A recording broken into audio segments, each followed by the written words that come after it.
You are not afraid of the apocalypse. You are afraid of the interpretation you have been taught, because the apocalypse is not a book of horror. It is a book of revelation.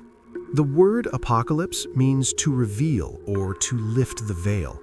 It does not mean end of the world.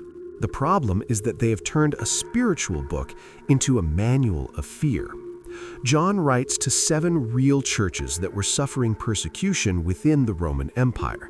These letters needed to make sense to real people at that time, not to readers 2,000 years later trying to decipher the modern world. The book itself says soon.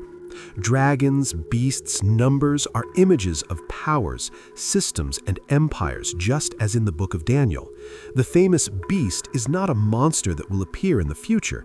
It pointed to Roman power, especially Nero Caesar, who violently persecuted the Christians of that period.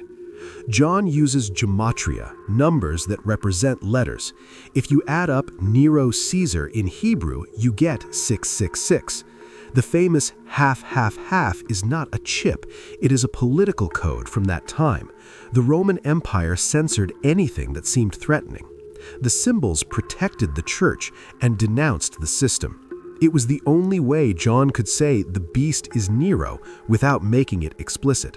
The Roman Empire did not understand anything, but the 7 churches that received the letters understood. Returning to the 21st century, nowadays everything becomes a sign.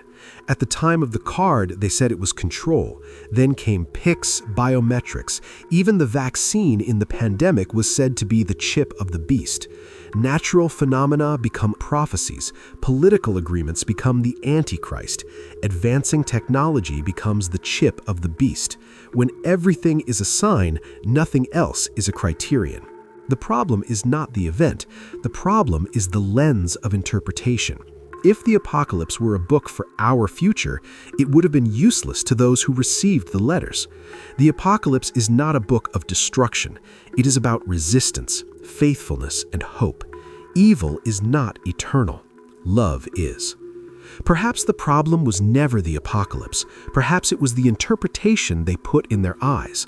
Because when we take away fear, revelation remains. If the apocalypse depended on cards, barcodes, viruses, earthquakes, and the internet, Jesus would have already returned.